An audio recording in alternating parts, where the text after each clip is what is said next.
Hey everybody, I'm Curtis. And I'm Hannah. And this is Love at First Fright.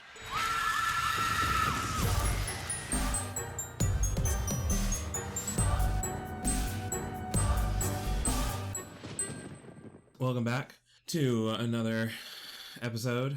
Yep. If you are listening to these in real time, then you got a twofer today. Yeah, I'm glad you refilled your big popcorn, big water bottle. Yeah. With like the times down the side of it. Yeah.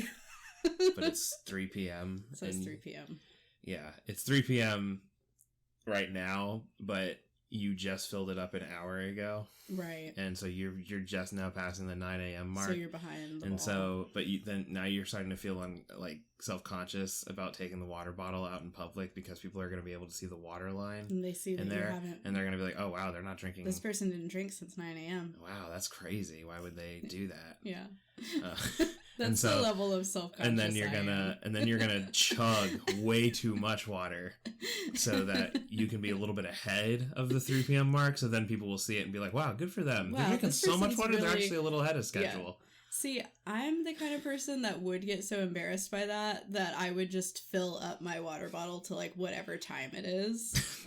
That's okay. That's crazy. Work from there. It's so true though. Like today, this is kind of just a side tangent, but I'm wearing like a baseball cap today, and I totally get that thing where whenever I put on a baseball cap, which is very rare, where I'm like, every fucking person that sees me knows that I'm not a hat guy, and they can all tell that like I don't normally wear hats, right? And that I look weird. Well, I mean, I don't think they think that. I think they do. No, it's funny. I kind of get the same level, I think, of like self-consciousness about like a hat or my hair or something like that. And what I think is really funny about it is that when I interact with people on a day-to-day basis, it's like a thing that I just don't register about the person. Yeah. Like if I'm talking with them, maybe from afar, and I see them and I know they're not going to see me, I can see them and I'll be like, that person's weird or whatever. What the hell? You're just judging people who are out of earshot? Yeah. No, it's in my own head. They're never going to hear it. This is only making my anxiety worse. No. The only thing that's helped with my anxiety is me telling myself, hey, nobody actually notices any of those things. The issue is that I'm the person that does notice. Yeah. Well, no, what I'm saying, though, is I think more often than not, people don't notice. Yeah. You know what I mean? Like, people wear stuff all the time, but, like, think about the last time we went to the grocery store and name, like, a single thing anybody was wearing there. Nothing. Yeah. And I know we usually use the self-checkout, so, like, saying, what is the cashier wearing doesn't really help because, like, you wouldn't have interacted. Kroger uniform. Yeah, just like a Kroger uniform or whatever. But, like, yeah, I just, I don't know that people really register it, so you're fine. Yeah. Well, I guess I don't need to go to therapy anymore. Yep, we fixed it. You solved it, babe. Yeah, I'm good at this. I quit. We should trade jobs. But anyway, regardless, we're drowning our sorrows in Dr. Pepper milkshakes. Yeah, we went to Whataburger, and we were just going to get, I think we probably were just going to get normal drinks. I don't think it was like a milkshake day. No. But then they had the little sign as you approach the drive-thru. It's like limited time. Yeah, and I was like, well, they got me. Milkshake. They got me. So yep. We both got them, and I kind of made an oopsie, and I ordered larges for both of us. So and it's way too much milkshake. We're not going to finish this. Neither of us are going to finish these. That's okay. They're pretty good. They don't really taste like Dr. Pepper, though. At least not to me. I don't know. I think you described it best. It tastes like if you combined a float. Yeah, like if you made a Dr. Pepper float and then you put it in a blender. Yeah. But it's mostly vanilla and then like a little bit of like kind of just generic soda flavor. Yeah. It doesn't really taste like Dr. Pepper. Yeah. But whatever. I'm a Dr. Pepper lover. It's good. So I love this. I support it regardless of its rights or its wrongs. Exactly. Yeah. Anyway, Anyway. We can kind of get into the episode a little bit, I guess. Today we're talking about Late Night with the Devil. Yeah. I almost said Late Night with the Dead, which I feel like you could make a similar movie. It's the sequel. Yeah, but it's just zombies. Night. Yeah, it's like the same host, well, maybe not the same guy, but like, you know, another talk show thing, but the audience is all zombies or something. Love I it. don't know. I'm not There's making something them. there. I'm not We'll making workshop the movie. it. Get Blumhouse on that. Blumhouse just crossed that off of their whiteboard somewhere. Damn it. Damn it. God. Yeah. We'll have to put out another shitty movie. Ooh, them's fighting words. Cooper I don't care who's listening. Yeah. Blumhouse. Mr. Blum. Mr. House. Yeah. If that is your real name. First name Blum. Last name House. Yep. Anyway. Yeah. One thing that's really cool about this one, and we'll obviously talk about like the movie like we normally do. In a second. Was that an in question? I don't know, maybe this is the one where we really switch it up. It's kind of got a weird energy right now. Yeah. I don't know. We are coming at this with some I'm talking about judging energy. people in secret, like peeking around store shelves, being like, you freak. You went with shorts today, huh? It's raining outside. It's a weird choice. Wearing a beanie in 90-degree weather. Interesting. What do you have to hide? Anyway, but no, I think one of the cool things about this is our schedules didn't really line up for this one. Yeah. Because part of the whole thing is that we watch the movies together and then we rate them, and we don't generally talk about them when while we're watching them. If something crazy happens, we'll comment about it to each other. We save it for in here. Generally speaking, we save our comments, our notes for in here, so that like we actually have something to talk about and not just be like, I don't know, we talked about it already, and then it's a 5-minute podcast or whatever. And we already had the discussion. We felt neutral about it. Yeah, See you next week. Exactly. Maybe we should do that as like a little alt thing. We just do 5-minute things where we're just like, hey guys, it's us again. This one's good, or this one's bad, and then that's the episode, so people can just know really quick. Right. It's super spoiler free. Yeah. It's super spoiler free. It's not even really edited. It's just us screaming into the microphone as we walk back to the car from the movie. Yep. Anyway, but our schedules didn't really line up for this one, so we actually watched it separately. Yeah. At different times. I watched it like in the middle of the night. And I watched it yesterday afternoon. Yeah. And I think it was an interesting experience. I don't know that we're not going to make like a habit out of watching movies separately. Mm-hmm. But I do think it'll be an interesting experience because again, we haven't talked about it really. Right. I think we both took notes on it. Yeah, I took some notes. So it'll be cool to see like what you think about it. Yeah. I do know because I made the scorecard and it's on a Google thing and we can both see our things, and the way that I made it, I can see what the average is between the two of us. Mm-hmm. I know where we both generally land on it, but I still think it'll be cool to hear like your opinion about certain things about the movies. Yeah. Well, shall I give a little rundown? Yeah, let's start talking about it. So, Late Night with the Devil, one thing I wasn't super clear on, it's billed as being a 2023 horror movie, and I think that's because it first appeared in a film festival in 2023, like that's when it came out, but it didn't get its theatrical release until 2024. Right. So I guess it is a 2023 movie. Whatever you want to say. It was written and directed by two brothers, Cameron and Colin Cairns, I think is how you say their name.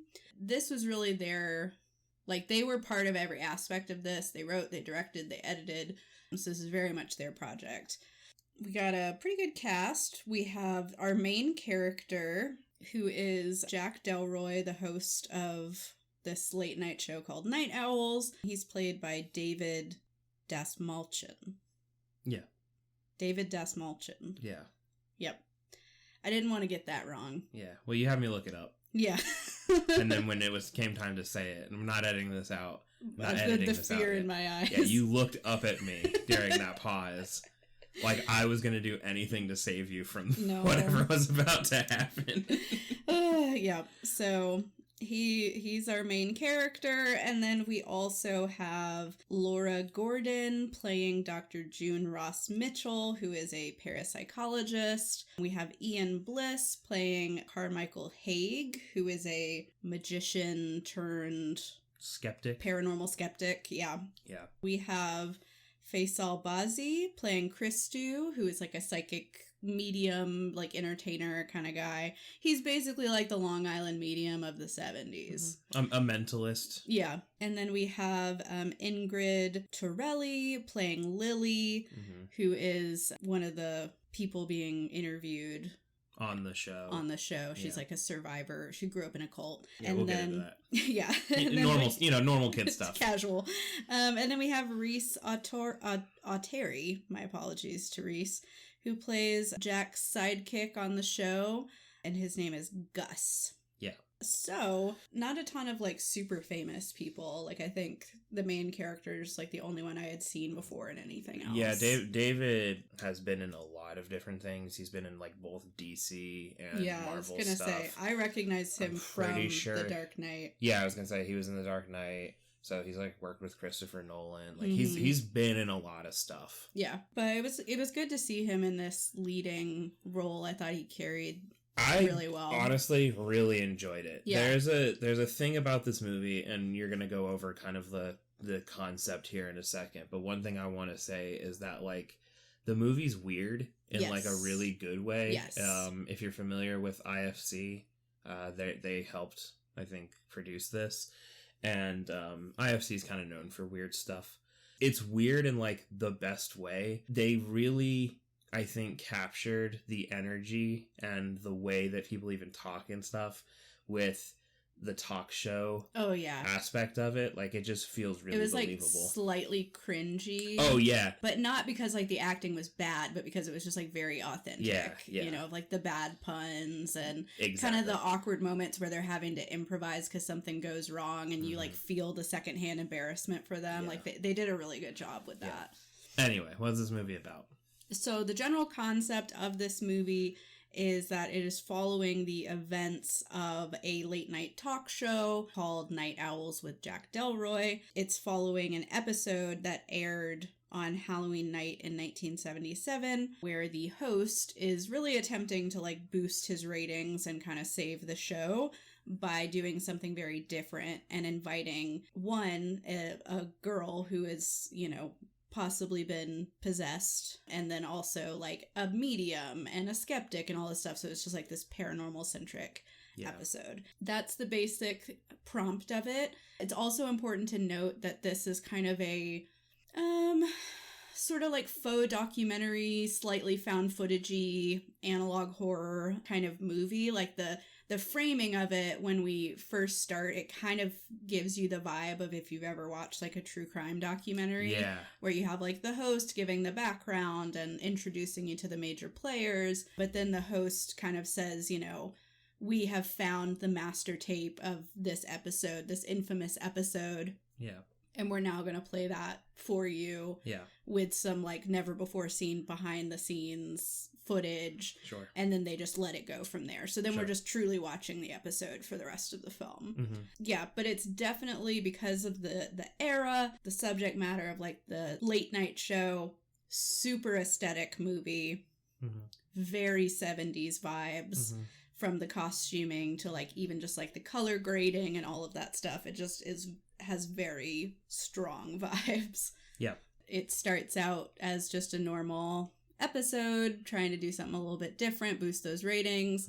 But then as they're delving into this supernatural stuff, increasingly strange and disturbing things, you know, begin to happen that even, you know, the skeptic can't explain. That's a fair way to put it. I think the movie is a really fun ride. It's not, I kind of want to preface it, it's not really that scary.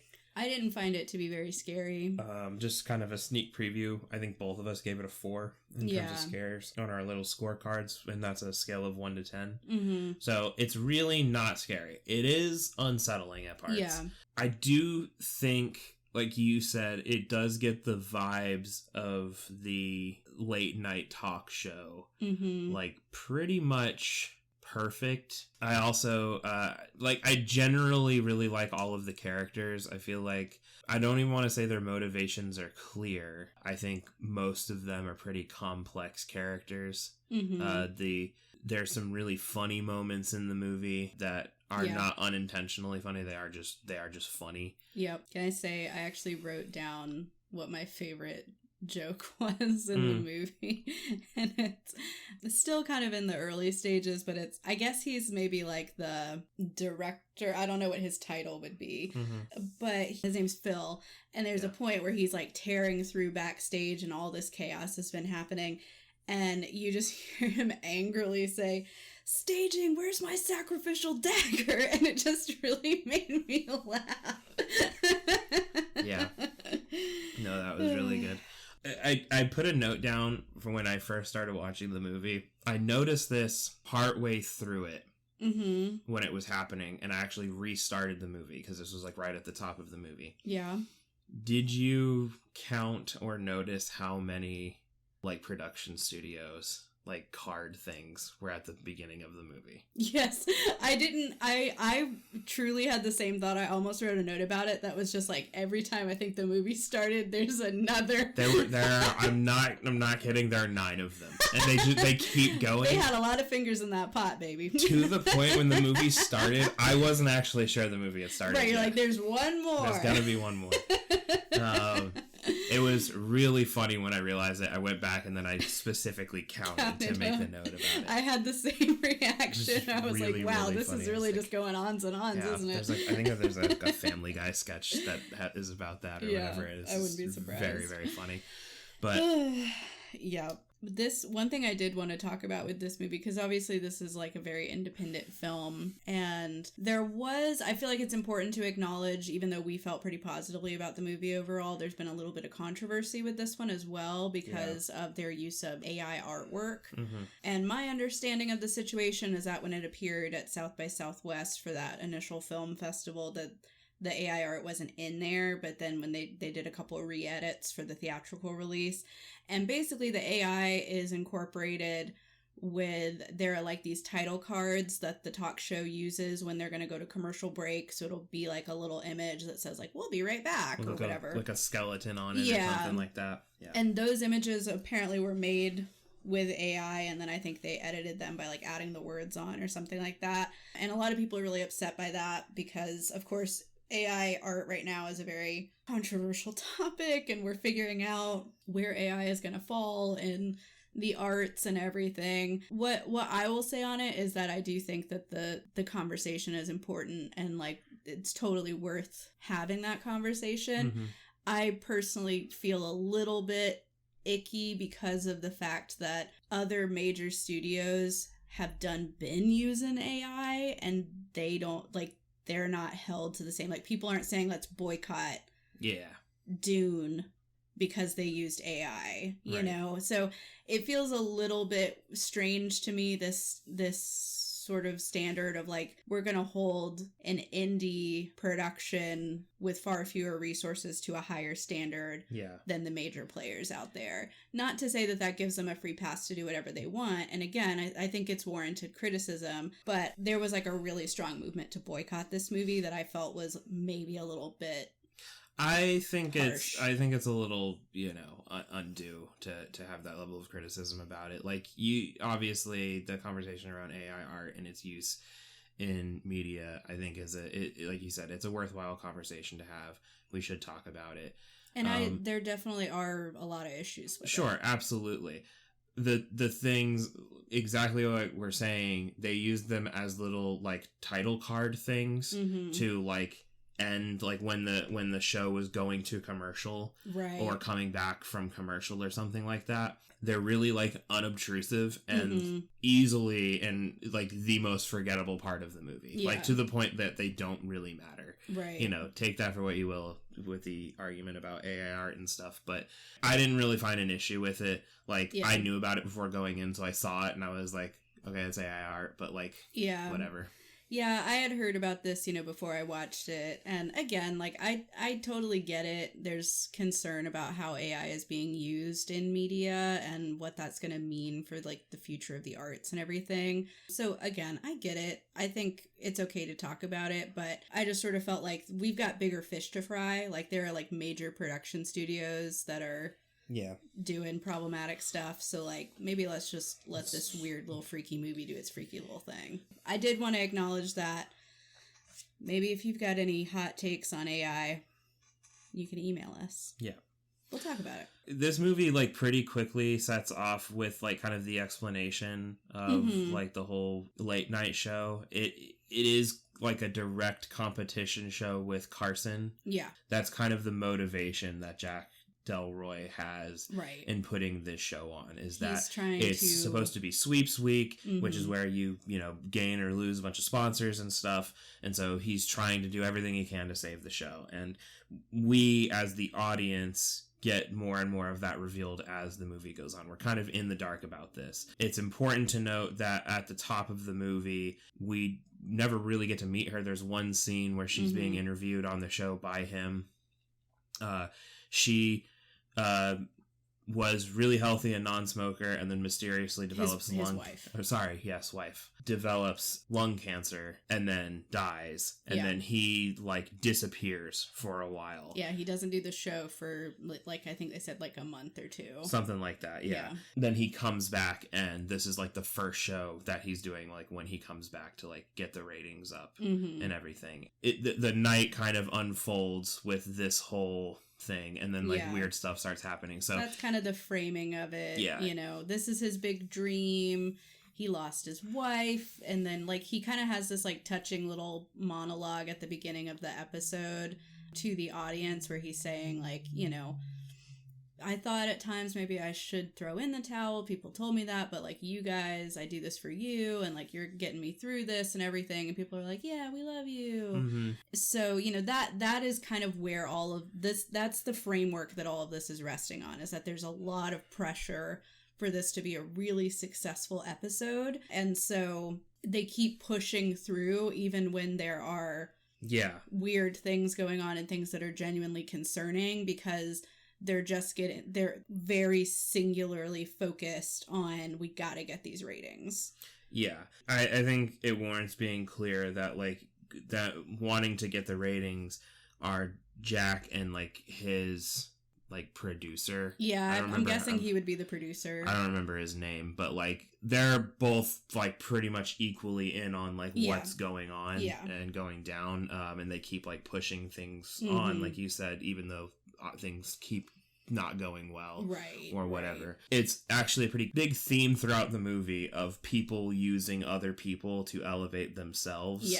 Basically every character is doing that from the get-go. One of the first ones that we get to meet is Christu, who comes on, and he's this mentalist medium character, and this part made me cringe, not because it was like bad and I was like, oh god, this is a bad movie, but because it was like that secondhand embarrassment of like when things go wrong. That was what I was thinking too when I said that earlier. So Jack has him come on, and he's doing like a reading, for the spirits and for the audience and everything. And he does, he starts, is there like a Peter? Does somebody know a Peter? A Peterson. Yep. And then a guy, he says Peterman, and there's this whole like really embarrassing thing where he's like, but you knew someone named, or like your wife's name used to be, or whatever. Your wife has crossed over, hasn't she? And her maiden name was Peterman. And he's like, I guess you could say she crossed over. She left me for the neighbor or whatever. And so it's like kind of this embarrassing moment where he's throwing out these things. But nothing is sticking. So he looks like a charlatan. Yeah, he looks like a fool and a charlatan. But then he does like a successful reading. Where he manages to lock in on these two women who, I guess one of them is the sister of the deceased and the other is the mother. And he locks in on that and then does a reading for them, and everyone's like really moved by it. And then they're about to go to commercial, and then he, I guess like the demon, Yeah. whatever he gets, it is, overcome with something. Like his eyes roll in the back of his head, and he's like screaming, and he's like, "Oh my god, Minnie! Does somebody know a Minnie here?" Mm-hmm. And nobody's like claiming it, and we find out that Minnie's like the name or like a private pet name that Jack had for his wife. Mm-hmm. I guess her name was Madeline, but he called her Minnie as a nickname. After that, then we get to meet Carmichael Haig. Yeah, Carmichael. We get to meet Carmichael, who comes out, and again, he's the skeptic character. So he comes out, and he's immediately kind of inflammatory and has this opinion that Christou is a fraud, and they're actually both kind of liars and charlatans, but he's honest about it. He has a background as like a stage magician. Yes. That's how he became famous. Yeah. And then he sort of went into this other direction. I think it was, I wrote it down. Yeah, he's part of this group called IFSIP, which stands for International Federation of Scientific Investigation into the Paranormal. Yeah. And so he basically has this like ongoing challenge just out there that if anyone can give him like irrefutable proof of the paranormal, he'll just give them a check for $250,000. Yeah, and he's never had to do it because, again, there's always a reasonable explanation. Yep. They're kind of having this big interview, and then Christou goes to, like, storm off the stage. Yeah, he's, like, getting increasingly annoyed by how because Carmichael's being very disrespectful, and, he's calling him a liar and all this stuff, and you can tell he's getting agitated, and it seems like he was really unsettled by the whole Minnie thing that had happened, and he was like chugging water, but still like coughing and stuff. But then he does go to storm out and leave. But then when he does, he like spews this black, vomit, crazy like projectile across the stage, like The Exorcist, like huge stream of vomit. Yeah, which gets all over Carmichael. Yeah, and they go to commercial, and then they get him out of there, kind of a thing. Get him into an ambulance. And then we hear later that Christou actually died en route to the hospital. He never went there, and this becomes like a secret that Jack and the producer they don't want to tell people and cause a panic and everything. Yep. The last guest that we get to meet that comes on the show, guests, I should say, they're kind of a duo here, is Dr.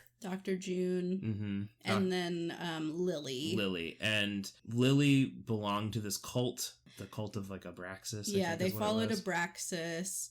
And it was honestly kind of, even though it's not really the right time period, but it was kind of giving me like Waco vibes a little bit, because they were kind of giving her backstory, and I guess this satanic group had like gotten in trouble with the law, and there was some big like standoff where law enforcement was like trying to come onto the property and stuff, and instead of turning themselves in, they complete mass suicide basically. They doused everything in gasoline, set the building on fire, and Lily was the only survivor.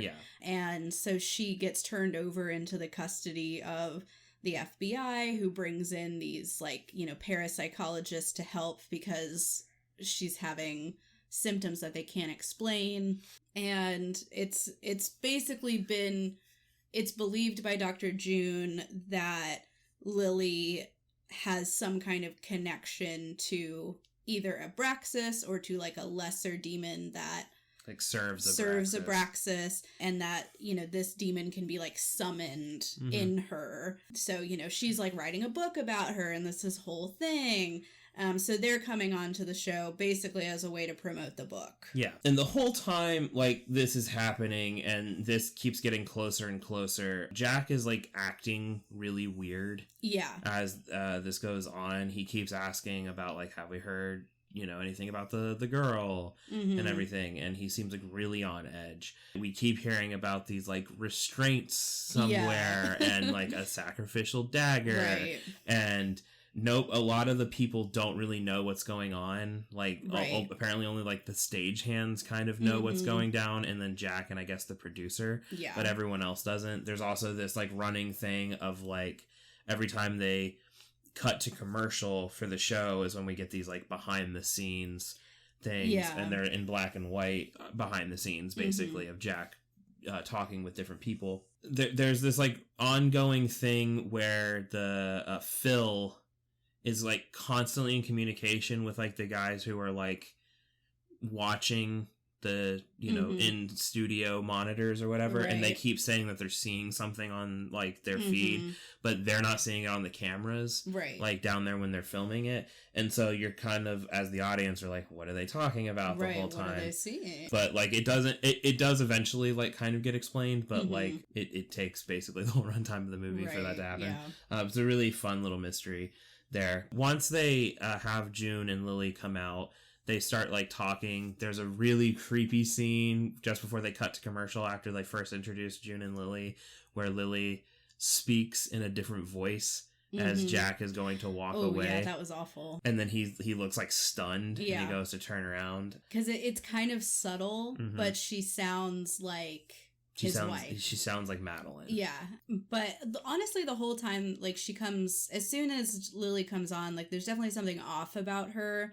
Like, she's, like, making direct eye contact with the camera at all times and being very, like, theatrical. Yes. And it seems like she's, like, really focused on the attention. Yeah. And even like, Jack at one point tells her, like, oh, Lily, you don't have to look at the camera. You can just talk directly to me. But then there's, like, another angle that's, like, kind of slightly behind her. And there's, like, a scene before they go to commercial where she's, like, fully turned her head around to look at the camera that's behind, and she's just staring into it. Dead into the camera. You know, there's definitely something weird about her. Yeah, definitely something weird. But yeah, they come back and they've basically convinced Dr. June to do a demonstration on the show. Right. I've seen some discourse online about this, about whether or not Dr. June knew this was going to go down. Yeah. And how on board she was with it. I think it's supposed to be based, if you just take the movie at face value, I think it's supposed to be that she didn't know this was going to happen, because like she has that first scene with Jack privately in one of the behind the scenes moments where she's saying like, I really don't think this is a good idea, and like blah blah blah, and you know, yes, I want to sell my book, but like, you know, not like this or whatever. And then she's kind of resistant when he suggests doing a live demonstration. Yeah. But also there's a certain point too, because like even Carmichael, the skeptic, says like, you know, it didn't take much convincing. Like she acts shocked and offended. She's resistant to do it at first, but then like pretty quickly it takes almost no convincing. She just decides she's gonna do it, right? And you know, there's this argument that she keeps making that like she gets really upset at Carmichael specifically, because he's saying basically she's exploiting Lily, and she gets really offended and says that they're family, because she grew up in these conditions you can't even imagine, and like I'm her guardian, and she's my family and everything. I'm the like first person she connected to. But it is kind of an interesting thing that you know, Jack pushes her to do this demonstration, and she pretty quickly crumbles to do it. But then during the demonstration, when she's gotten the demon into Lily, and I actually want to talk about that because I think I have a little bit of some theorizing going on and everything. She loses control. She's unable to get Lily to come back right away, and she ends up slapping Lily / the demon across the face to get her to come back and everything. And I know this was the 70s and things were different and like problematic and stuff like that. But also, do you think like a doctor professional who was out there saying, I care about them because they're my family, would slap the shit out of their kid? No. I don't think so. So it starts to come across as, well, how much does she actually mean that? Right. Is this fake resistance to build to the mystery and the danger? Well, and part of it, right, is because Jack is trying to build the ratings for the show. Right. And they keep, in all of these behind the scenes things, they keep talking with the producer about like he's got to go meet with these people who are in the audience and they want to talk with them, and have we gotten a call from whoever yet, because they're really big and whatever to get shares and whatever. And so like part of it maybe is them conspiring to try to boost controversies. He's even talking about at one point after they do the demonstration about getting them back on the show to do this again. Right. it does make you wonder, you know, how much of this is, you know, staged, how much of it is, you know, actually their feelings on it. I also think it really does display some of the themes in the movie of people using other people to get ahead. Jack's trying to use every one of the guests on the show to get ahead. Right. Chris Stew's trying to use the audience to make himself better. Dr. June's using Lily. Carmichael is using basically any other profession to boost his own, you know, self with the skepticism thing. I think from that point when we get the possession that happens is like where things kind of kick off. Yeah. Like weird stuff happens. Nothing really scary happens until then. That's kind of the first. Yeah. And even then it's not. Again, it's not that scary. I mean, yeah, it's a possession scene. It's an interesting one. Like, she kind of, they restrain her to this chair, and then, you know, Dr. June kind of leads her through this, like, okay, relax, and may I speak to the one known as Mr. Wriggles, because that's what Lily refers to this being inside of her as. And, of course, Mr. Wriggles does come out, and there is a pretty obvious, like, there are physical changes in Lily. Like, she has this, like, kind of difference in her skin and her eyes, and she looks very possessed. You know? Yeah, she has, like, facial scars and stuff that she didn't have before. Right, she just looks like a normal girl. Yeah. And this being is being very, like, it's very, like, taunting towards Dr. June, but there also appears to be some kind of interest in Jack. Like, there's a point where Dr. June says, I'm trying to figure out your purpose.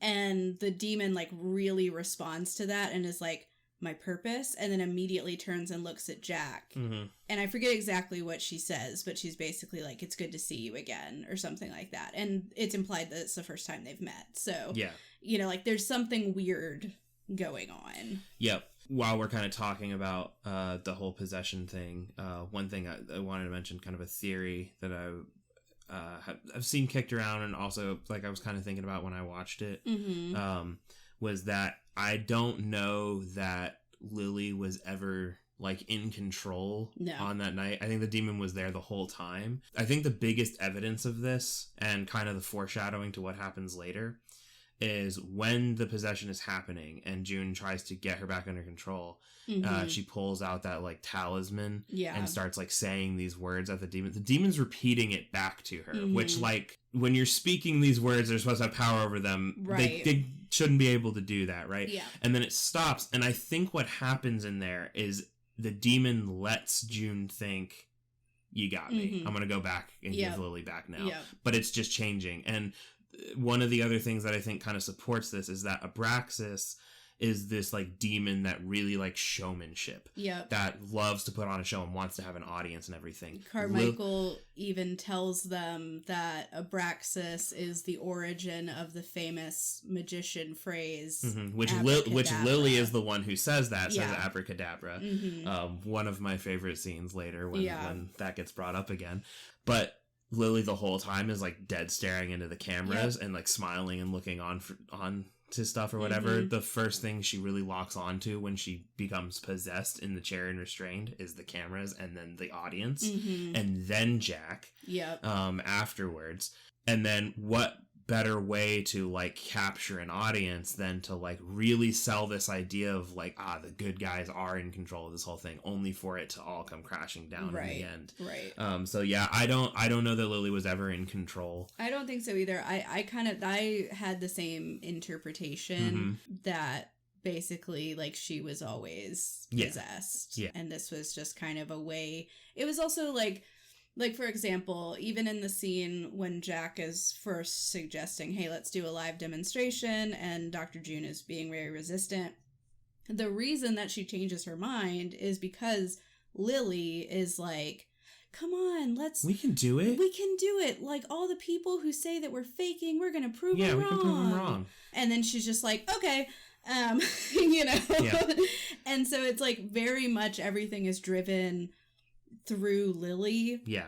I think there's some other cool little things that suggest that she's possessed the whole time. Later, Carmichael, in order to refute this, because during the possession the chair levitates off the floor, she has these like physical changes. The voice is like two different voices at the same time. It's that kind of like bi voice thing. Yeah, whatever you call that. Carmichael then is like, no, I can refute this, and he goes to hypnotize Gus, the co-host of the show, but he also mass hypnotizes the entire audience when this happens. This kind of coincides with my scariest scene, so I'll go back over this in a minute. Sure. The result of this is this hypnosis occurs, and like almost everyone thinks that it actually happened. Lily, when this is happening, says, why is Gus acting so funny or silly? So she's not seeing it. Why would she not see it? Everyone else got hypnotized, but Lily didn't. And it's because there's a demon. The demon's not going to be fooled by this. Right. So she's seeing it for what it really is. Kind of a thing. I thought it was such a good, detail to have in there. Do you want to talk about like scariest scenes? Do you really want to quick? Go over that scene? Yeah, we can, since I was kind of talking about it. So this whole thing where Carmichael wants to set up and kind of refute what just happened with Lily, he decides he's going to demonstrate by doing the same thing that they just did by, hypnotizing Gus and whatever. So he brings out this little, stopwatch to do a traditional like hypnosis thing, and it has the black and white spiral in it. He puts Gus into a trance, but he has the cameras also like zoom in and do a close-up on it. And so apparently, I thought this was really cool because we're supposed to kind of be the TV audience that is watching this, as well as just like the movie-going audience that is watching the movie. But it zooms in, and so when he does this, he's actually hypnotizing the studio audience. He hypnotizes Jack. He hypnotizes Dr. June. Basically everyone in the entire studio. And the result of this is he talks about Gus having this fear of worms. And when he's under the hypnosis, he points out that Gus has a hole in his neck, and he's like, oh yeah, I nicked myself shaving. And then he like touches it, and he starts pulling away worms that are spilling out of his neck.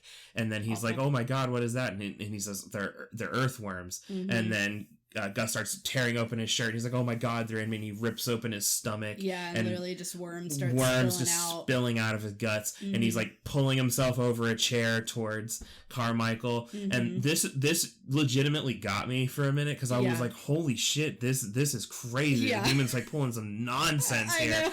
Because Carmichael starts being like, this wasn't supposed to happen.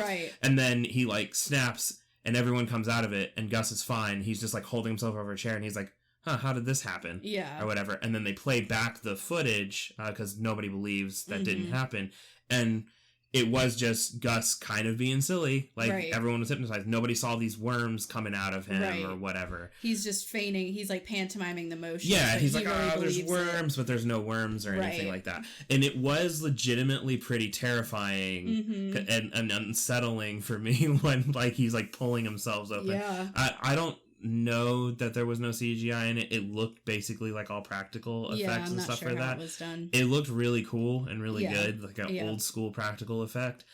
I really enjoyed it. That was actually one thing I had in my notes about this movie in general, is that there's a lot of, special effects and stuff in this movie, and some might say that the special effects look cheesy, but I felt like it fit the vibe. Like there's a scene where they like find they like slow down a recording, and they find a frame where there's like a brief like ghost on the screen, and it looks very like 70s Scooby-Doo cartoon ghost, which normally would like take me out of it. But because this movie has such a strong visual aesthetic, it all felt natural to the movie. And a lot of the effects are like that, like when Gus is, having his moment, and then later on when more of the violence happens, it does sort of look 70s. Yeah, no, it does. But it makes sense. I don't know how to describe it, but I really like it. No, it makes sense. There's a scene later where the worm thing kind of comes up again. They make reference to a thing we saw at the beginning of the movie where like it's like different sketches that were happening on old episodes of the show. And there's like this nature person that's on there, and she has like a spider in a box, and then they can't find the spider, and it's a bit, right?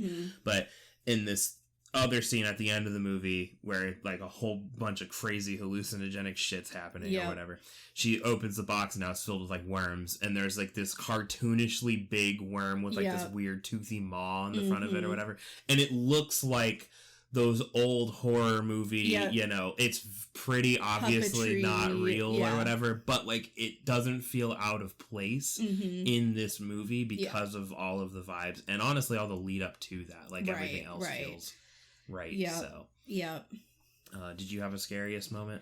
Yeah, well, this sort of goes well into what my scariest moment was. So, as we were mentioning, part of the climax of this movie is that there's kind of this weird hallucinogenic montage where Jack is like traveling through past episodes and like wrong versions of things, and he's aware of what's happening, but it like no one else in the scenes it appears to be aware, so he becomes like increasingly frustrated and, you know, confused as he goes along. But there was a scene that honestly to me it's not scary in like a jump scare way, but scary in an unsettling way, where he just like kind of gives up on the guise of like trying to go along with the scene, and he just like walks directly to the closest camera and he starts talking directly to the viewer, and he's begging them to turn the TV off. Turn it off! Turn it off! Turn the fucking TV off! Yeah, he's just yelling at the camera. And it was like it was really upsetting to watch. And there was kind of, I like when movies do this because there was almost a part of me that was like, felt like he was talking to me. And so it's like, I could turn the movie off and like I could stop this from happening, but I'm not, you know? Yeah. I personally really love that all of this stuff gets mixed up by the end of it. We start as this like documentary thing, but by the end of it, we're getting this like hallucinogenic shit. And you're like, well, how would that show up on the thing? But I think it's an intentional like mixing of the media. It's blurring the lines of reality and everything. And it's so weird because it really does draw you into that, because then it starts to feel like, oh, he is talking to me. Yeah. You know, they do the whole thing where he hypnotizes the TV audience, but like we see what the hypnosis thing is, so like he hypnotizes us because we get to see it, kind of a thing. So I truly loved that whole thing or whatever.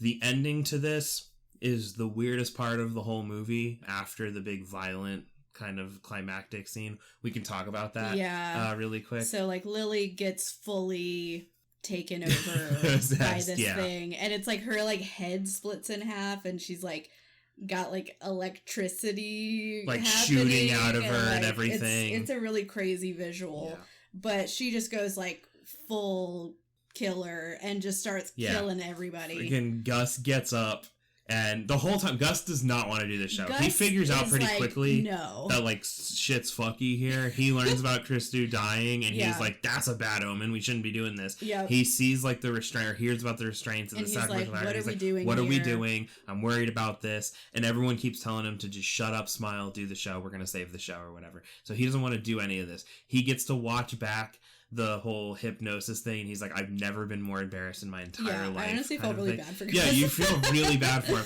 And then this whole thing with Lily happens. Her head literally splits in half. Yep. And like with this like weird energy, crazy energy shit just shooting out of her. Eyes are glowing, but like her head split in half, so they're not like lined up right. It's fucking weird looking. It's very disturbing to look at. And he immediately pulls out like a crucifix that he has on his neck, and he starts like trying to confront her, gets up and starts trying to confront her, and then she never touches him. His head just fully spins around, and he just drops into the table, and he's dead. And then Dr.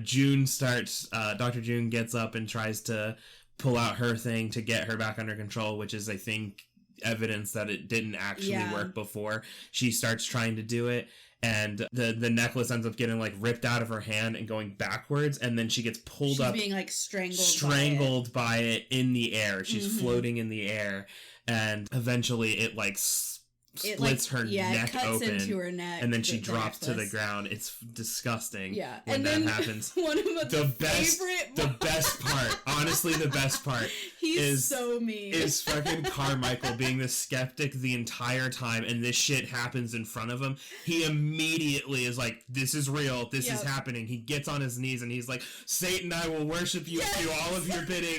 Just, I will do anything you want. Servant. Yeah, I will be your servant, your humble servant for all of time." time, Yes. and this thing looks down at him, and he's staring like certain death in the eyes. He reaches into his jacket pocket and pulls out the check and Yep. shows it to him. Yep. And then Lily Demon Abraxas Whatever. thing says abracadabra. The check disappears and he fucking like lights on fire. Yes, and you can see like his skin blistering and all this horrible stuff. Good.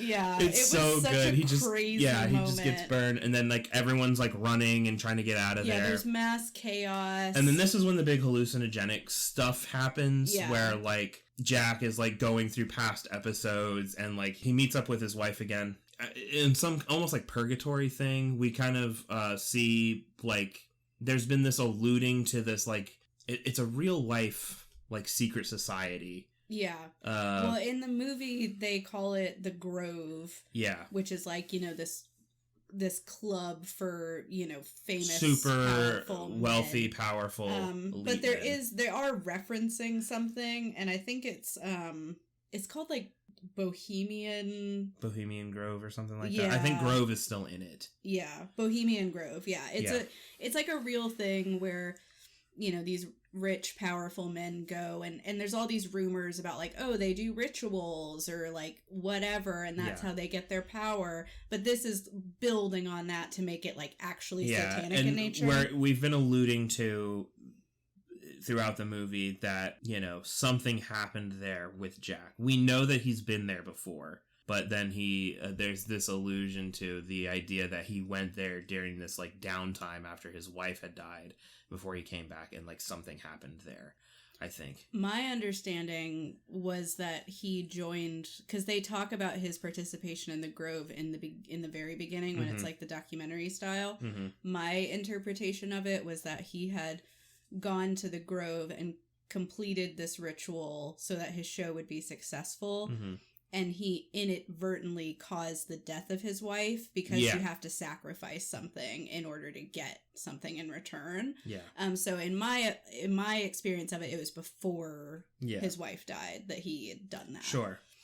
So either way, he has a connection to this grove, and then part of the hallucination thing is like we kind of see this stylized idea of what happened in there. We have this, you know, big owl-headed thing. The cult leader guy from the thing that apparently died in the fire is there, and he's like being made to drink something and you know, sign this deal, you know, make this pact basically. And then when he meets his wife, she talks about that is this something else that you forgot, you know. And so it's, I don't know, I think it's a very interesting way to go about ending this. It goes to show that Jack was willing to use literally anybody to get ahead. Obviously, he made some deal or whatever to get his show to be successful. We don't know the wording of the deal. Right. And so it could have been like, I want to be famous, because arguably by the end of this, he is famous. That was my interpretation of it as well, as it was kind of a monkey's paw situation, because even before literally right before Lily pops off and everything, there's like a brief celebratory moment where the producer guy is talking to Jack in one of the behind the scenes moments, and he's like, we did it. We got it. 50% of viewers or whatever on our channel. Like, people are already calling me, like, we did it, you know?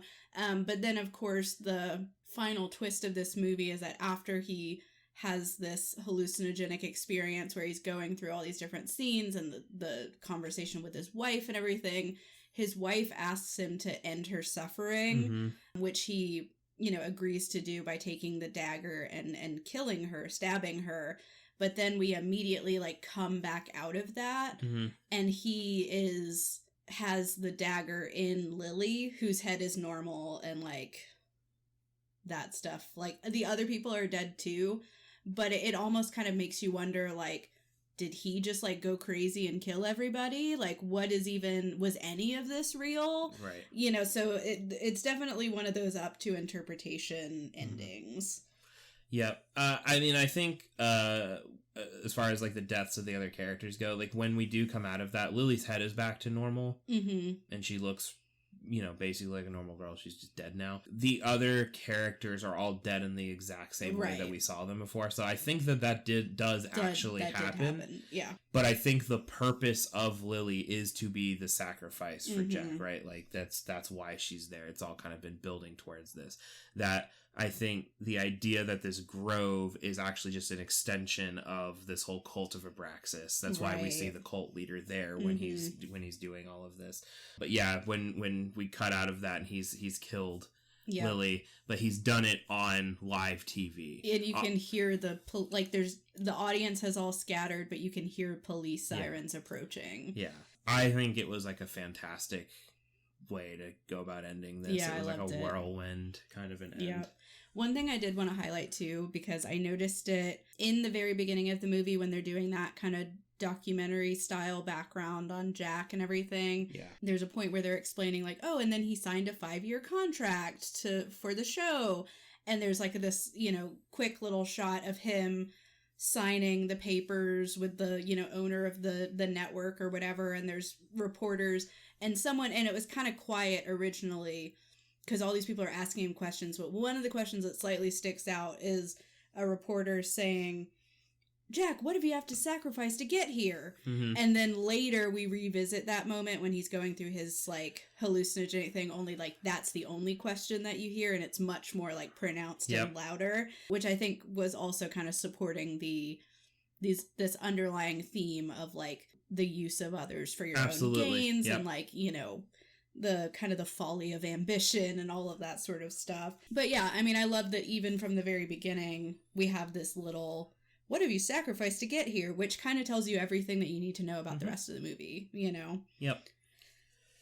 Yeah, Jack's kind of a bad person. Yeah, a little bit. He's a little bit of a piece of shit. He sacrifices his own wife in order to get ahead. And I think it's most evident because, like, during that kind of intro sequence, when it's talking about when she gets diagnosed with this cancer, he brings her on the show. He's using it for and ratings. They talk about it in the little narrator voice talks about it, that it is like the highest rated episode that he's had, but it still doesn't beat Carson. So it's like he's willing to literally sacrifice his relationships, everything to be famous, to beat Carson, finally get ahead. And he finally gets it. But he has to literally kill someone. He has to do a TV. murder on live TV. Yeah. It's a crazy movie. What a whirlwind. Yeah. Obviously, just hearing us, you can tell probably that we liked it. Yeah, we can go ahead and rate it though really quick. Yeah. Like I kind of said before, I think both of us had, in terms of scares, it was a 4. Yeah. I'm not going to run down the entire list or anything like that, but that was, I think, the lowest thing on both of our lists. Definitely. For by like a good margin. I don't think anything pretty else much everything else was like a 7.5 or above for me. Yeah, I had 8s and above. But I was an 8 and then 8.5 for everything else. I really like this movie. But anyway, all of that for me results in my average being a 7.5. And mine was a 7.3, which gives us a 7.4 overall. Yep. So we were pretty close. Yeah, we were pretty close. Which is funny considering we didn't watch it together. So you know, we still wound up on the same page about it. Yep. It is one of those movies that I definitely want to watch again. Oh, me too. I started reading about it online a little bit, and just to kind of like see if like other people notice some things or whatever. And there was stuff that I didn't even notice in the movie. Like apparently in several reflections through the movie, you can actually see Madeline like behind him and stuff. There's like one early on where he's like in that mirror kind of adjusting his like tie or whatever. Apparently she's in that reflection. I love that. She's also like, I guess, in the reflection on like the tabletop when they're like all sitting around the table at several points or whatever. So apparently she's just around a lot. I do feel like this movie is kind of a feast for the eyes anyway. Yeah. So I definitely think it would be worth a watch and a rewatch to really drink in all those little details. I really liked this movie. I would certainly see something else from these, you know, directors and writers in the future. Yeah. Anyway, I think that's about it for this one. Yep. Next time we are going to be doing The Lost Boys. Yeah. This is one of my favorite vampire movies. Yep. I think one of like the first real vampire movies like my mom showed me when I was I saw younger. this one when I was pretty young. Yeah, and I've loved it ever since. Yeah, I think it's a really also fun. another movie that's just got vibes for days. Yeah, this movie slaps. It's just fun all the way through. So check that one out before you got 2 weeks to check it out. And of course, you know, also if you want to get in touch with us, tell us your thoughts on Late Night with the Devil or anything else about horror, feel free to follow us on social media. We're at First Fright Pod on X and Instagram. We also have a Facebook page, which is just Love at First Fright, or you can send us an email. That is firstfrightpod@gmail.com. Keep them coming. Keep your suggestions coming. We'd love to do some more listener suggestions. So, yeah. Anything else for today? No, I don't think so. I like this movie a lot. But yeah, I think that's going to do it for us on this episode, guys. As always, scare well. See you later. Bye. What was that? Finish us out strong. All right. Scare well.